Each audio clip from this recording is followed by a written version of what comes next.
ಮೀನರಾಶಿ. ಜನ್ಮ ಶನಿ, ವ್ಯಯದ ರಾಹು, ಸುಖದ ಸ್ಥಾನದ ಗುರುವಿನಿಂದ ಈ ಸಂವತ್ಸರದ ನಿಮಗೆ ಶುಭಪ್ರದವಲ್ಲ. ಬಂಧು ವರ್ಗದವರ ಮುನಿಸು ಮುಂದುವರೆದರೂ ಪರಿಶ್ರಮದಿಂದ ಸಂಪಾದನೆ ಸಾಧ್ಯವಾಗುವುದು.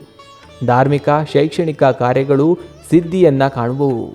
ಶಾಲೆ, ಗೃಹ, ಮಠ ಮಂದಿರಗಳ ಜೀರ್ಣೋದ್ಧಾರದಲ್ಲಿ ಸಹಭಾಗಿತ್ವ ದೊರೆಯುವುದು.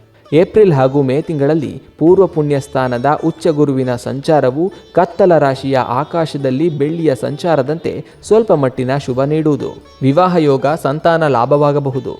ಸ್ಥಳ ಖರೀದಿ ಹಾಗೂ ವಾಹನ ಖರೀದಿಯ ಯೋಗವಿದೆ. ಆಲಸ್ಯ, ಅನಾರೋಗ್ಯ, ಅಪವಾದ ನಿಮ್ಮನ್ನು ನಿರಂತರವಾಗಿ ಕಾಡುವುದು. ವ್ಯಯದ ರಾಹುವಿನಿಂದ ಅನಗತ್ಯ ವೆಚ್ಚ, ಸಂಚಾರ ಹೆಚ್ಚುವುದು. ವಾತರೋಗ, ಅಲರ್ಜಿಯಂತಹ ಸಮಸ್ಯೆಗಳು ಕಾಡುವವು. ಅನಿರೀಕ್ಷಿತವಾದ ಘಟನೆ ಎದುರಿಸುವಿರಿ. ಹೋಟೆಲ್, ಬೇಕರಿ, ಆಹಾರ ಸರಬರಾಜು, ಬಟ್ಟೆ, ಔಷಧಿಗಳ ಮಾರಾಟ, ಉದ್ಯಮದಲ್ಲಿ ತೃಪ್ತಿಕರವಾದ ಲಾಭವಿದೆ. ಆದರೆ ಕಾರ್ಮಿಕರ ಅಸಹಕಾರದಿಂದ ತೊಂದರೆ ಇದೆ. ಕಂಪ್ಯೂಟರ್, ಎಲೆಕ್ಟ್ರಾನಿಕ್, ಪ್ಲಾಸ್ಟಿಕ್, ಹೆಂಚು, ಕಲ್ಲು, ಕಬ್ಬಿಣಕ್ಕೆ ಸಂಬಂಧಿಸಿದ ಉದ್ಯಮಗಳು ಸೊರಗುವವು. ಅರ್ಚಕ, ಪುರೋಹಿತರಿಗೆ ಆದಾಯ ತೃಪ್ತಿಕರ.